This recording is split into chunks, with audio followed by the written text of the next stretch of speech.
viewers from Kenya and around the world. I'm Martha Wajero, and this is Business on the Big Shark Show, a show that gives an in-depth analysis on topics ranging from politics, business, arts and culture, and not forgetting sports. But before we go ahead, let's look at stories making headlines.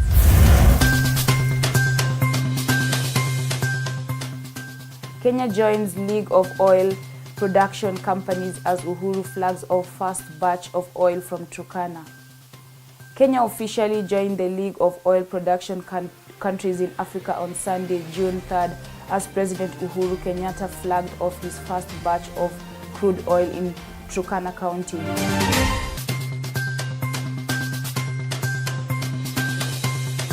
End of era as veteran Jima Mbaru exits Nairobi Security Exchange.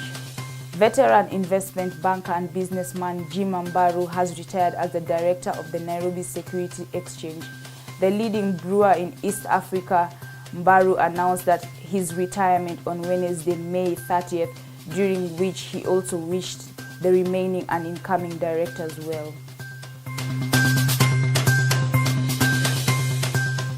Tuskys Diamond Plaza supermarket opens in the Nairobi Parklands area. The opening of the supermarket branch worth 150 million Kenya shillings was confirmed of the retailer's commitment to spread its wings in a season when most players in the industry have faced difficult times. Marketing is a dynamic function that is ever evolving to adapt to the changing marketing environment. What we're witnessing today is a digital marketing revolution that will change how marketers approach the marketing as a whole, the strategies they use, factors they prioritize, among other aspects. Digital marketing in Kenya is a popular practice used by business to support marketing in the digital sphere. By using digital technologies like social media and websites, marketers in Kenya have the ability to easily set up campaigns, target specific groups of people, and track the results of the campaigns. What's more, digital marketing, unlike traditional forms of marketing, are based on the concept of pulling the consumer to the product or service. Digital marketing is a relatively new concept, and most of the business here in Kenya are yet to adapt to it. One thing we know by now is that digital marketing in Kenya is here to stay. But what does this mean for the businesses and organizations here in Kenya? What threats and opportunities does this revolution present? Let's keep the conversation going. We have three analysts with us in studio. You can join in on our conversation from our social media handles, Facebook, The Big Shark Show, and Twitter, Big Shark Show. But before we go ahead, let's look at what our correspondent Terry Ruga has for us on ground. A country's growth greatly depends on its citizens' abilities to be able to embrace innovation as well as entrepreneurship. And this can be linked to the new platform that has emerged in Kenya for the past few years, that is the online digital marketing platform. For the past few years and also recently, Kenyans have been able to use it as a way to market their goods as well as sell them. People have been able to market their goods online through social media pages like Instagram and Facebook. And this has also made it easier for citizens to acquire them through those platforms. Okay, reading from Twitter, Christine is asking what causes digital startup to fail in Kenya. Well, I think skepticism on the consumer side, poor business strategy, and lack of capital are the major reasons why many startups fail. But before we go ahead, let's look at what our correspondent Terry Ruga has for us on ground. We know this is a digital world and most people don't like getting tired by going to the stalls and buying goods and all that. So thanks to these online platforms, people have been able, by just the use of their smartphones, to acquire whatever items they want. And most of these platforms do their deliveries of the goods that people have bought. I think if these trends continue, the business world in Kenya is going to go a step further, as it will be easier for most people to acquire what they want through a fast way, that is through the online way. Let's have a listen on the let's have a listen on the street on how people take this new digital media platform. Hi, Hi. I'm fine, and you? I'm okay. So, do you shop online? Yeah. What is your take on the digital marketing platform? Me, I take it, it's very easy, it's cheaper. And then when you, I shop in Jumia Mall most of the time, like my clothes, just TV, and my phone. So you think that is a convenient way on how people should be acquiring their goods rather than walking all the way to the store and getting whatever you want? That one is easier. Okay, thank you. Okay, thank you very much, Terry Ruga. E-commerce started penetrating Kenya in 2010, and since then, mobile technology and internet connectivity has continued to evolve, with nearly 7 out of 10 Kenyans using their phones to make payments and buy goods. Millard of Miltech Solutions, welcome to our studios. Thank you so much. Briefly, what can you say about the digital market compared to the traditional market in Kenya? Okay, traditional market compared to what technology has done in Kenya is that you will find that it has made selling and buying of products, selling and buying of services quite easier. This is because you see, you don't need to meet with a person one-on-one in order for you to sell your product or service, as compared to traditional method where you needed to kind of tell a person where exactly you are and what services you're doing. Okay, let me pause there as I bring in Peter Osewe, Assistant Manager of Label Fashion House. Welcome, Peter Osewe. We have been having an ongoing conversation regarding how Kenya is gradually moving into the digital market. And Millard of Miltech Solutions says it has made buying and selling of products and services easier. You don't have to meet with a person one-on-one in order for you to sell your products. And as Miltech Solutions company, they offer digital services to various companies which have helped them in selling their products. They create for them platforms such as Facebook, Twitter, YouTube, that clients are able to sell their products and services, which is easier than the traditional methods. What is your opinion on this? Okay, thank you. Digital market has influenced a lot of business since it came into place 2010 compared to the traditional market that was there before. Digital marketing, especially using Facebook, Instagram, and Twitter, has at least reached a number of people worldwide. At least business gets orders from everywhere and from every part, like every corner of the country. Like Kenya, for instance, we can get orders from Turkana, and Turkana, there are no vehicles that go to Turkana, so we can use planes. Like we use Skylink, it's Skylink Express, something like that, that do deliver our goods to Turkana. We get orders from Garissa and Mandera. So at least if we compare the digital market and the traditional market, the digital market has made business grow compared to the traditional market, where the traditional market was you were only using the walk-ins and you were using referrals from one person to another. Let me get back to Millard. Now, with the rise of identity theft and online frauders, how has your business then overcome these trust challenges? Now, while starting the business, it was quite challenging, because you find that most people could not trust you because they have not seen you in person. But because we have a physical location. So some clients, first of all, came to the physical location. There we talked and they came to know about us, and from that they were able to create trust, and they could give a word to other people telling them about the services we offer, how credible we are and all that. So this has helped us in curbing the trust issues in our business. Okay, that's interesting. Let me bring in our third opinion leader, who is Felix Chilimo, a businessman running an M-Pesa shop, laundry services, a butchery, and many other businesses. Welcome, Chilimo, to our studios. Now, Chilimo, online platform has been able to evolve in Kenya with reference to what Mila and Peter have just said, that online business is a better and more selling platform here in Kenya rather than the traditional market. What is your take on this?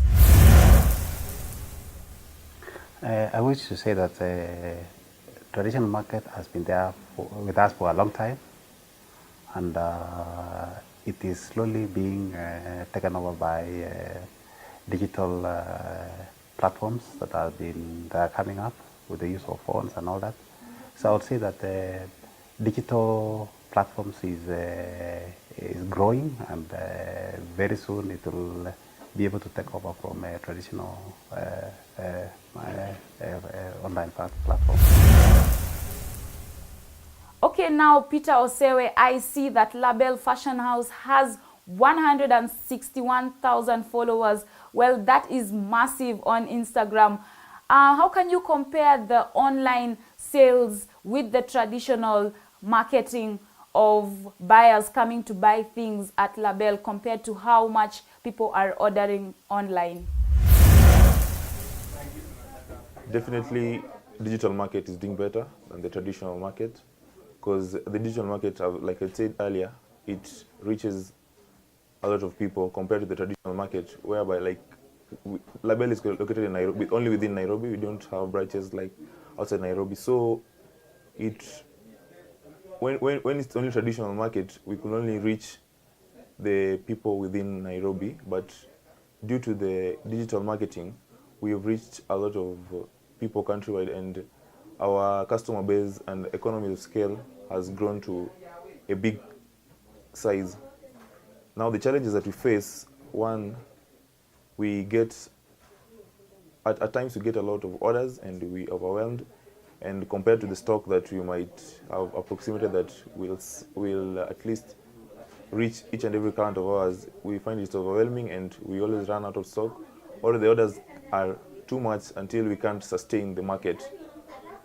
Second, another challenge that we face, at some point we receive a lot of clients inside the shop until we can't handle them at a go, and we always have an issue with customer care services. People will complain because people are so many, so you can't handle them the way you'll handle a few clients. Wow, that's great. Let me hear from Felix. What are the challenges do you face? Mila, on the other hand, has mentioned that starting the business was very challenging. Most people can't trust you because it's online, so they had to come to their offices, where clients then gained trust after they had already worked with them. For you, what challenges are you facing in the digital and traditional market? This online business has serious challenges in itself. The best way to do is just to be wary of these scams that come with the people that want to take shortcuts to get their money. So what is happening is it's good to invest in technology that will be able to detect all these fraudsters, and be always alert and ensure that when they come, training of staff to ensure that they can be able to detect the fraud as they come, and make sure that we are in liaison with the authorities like the police to ensure that when suspicious characters or some scams that you see in the online, you will be able to report, and they will be nabbed. Moving on, lastly, Mila, what is the future of the Kenyans in the years to come? With the current trend, I'm seeing to it that it will reach a place where all companies they will need to do online marketing. This is because you find that we have so many avenues right now that they can use, and most companies are embracing this by creating websites, creating social sites and all that to help them in kind of selling their products and services. So in future, I see it will come a place where people will just do online marketing and nothing more.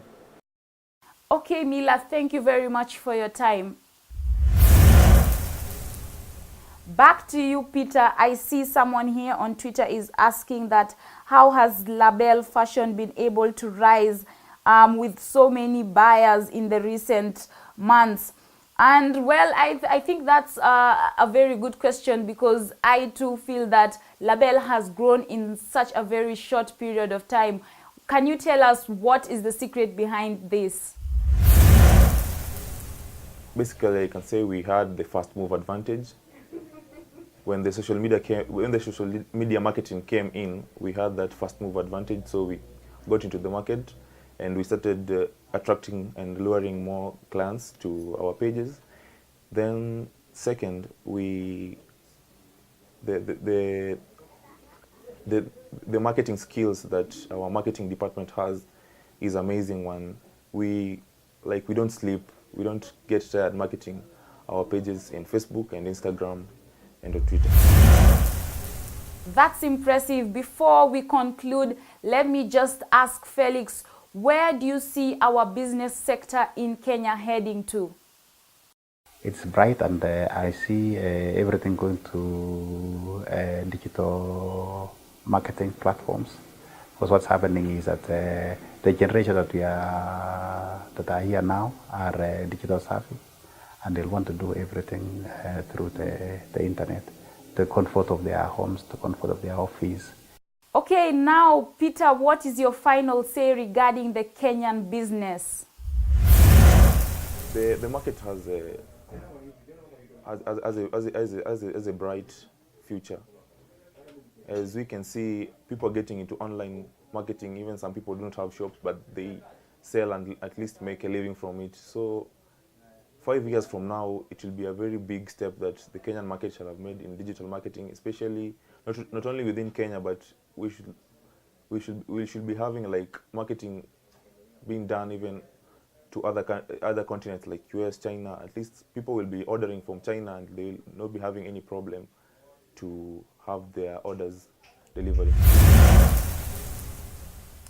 Okay, thank you very much, Peter, for your time. Okay, lastly, let me read out a question from Facebook. Somebody is asking what can be done to promote online marketing here in Kenya. This question is referred to you, Felix. The best way to do is to ensure that we have adequate telecommunication infrastructure in terms of fiber optic network. There is reach in terms of access, in terms of access to all parts of the country. Because as you know, some areas in this country are not well covered by network, like 3G. It is restricted to major urban centers. So those are the issues that need to really be looked at. Okay, that's great. Thank you very much, Felix Chilimo, for your time. I can see Geoffrey on Twitter is asking, to what extent does financial performance affect the probability of football clubs? Well, in my view, with regards to the most successful football clubs around the world that have recorded outstanding revenues year in and year out, and one would be compelled to say that indeed they are performing very well, negating their actual performance on the field of play. In my opinion, Kenya moving into the digital market will benefit us through access to real-time market data. It has better customer relations, flexible and speed of digital, that is giving immediate feedback. It has a wider reach, larger audience, and bigger market share. It's measurable, efficient targeting, and segmentation. Many of you would ask, is this the right time for the business to adopt digital marketing strategies? Well, my answer for you is yes. I feel this because consumers are adopting traditional channels like newspapers, while media consumption over the web is rising. Well, in simple terms, everything is going online. Consumer buying process, which begins with the search of information process today, is all taking place on the search engines online. While businesses are adopting digital marketing strategies, there is still a chance to invest on the same position your business and claim your market share. The market has not yet been restricted by competition. Something like that is coming soon. Digital marketing revolution in Kenya is just beginning. It is a marketing storm formed. Thank you very much for watching Business on the Big Shark Show. Catch me next time on Sports on the Big Shark Show, where we'll be talking about how the football industry has gone down and Kenya has not been able to contest for any continental league since 2004. So don't forget to like, subscribe, and comment below. See you next time. I'm your host, Martha Wajero.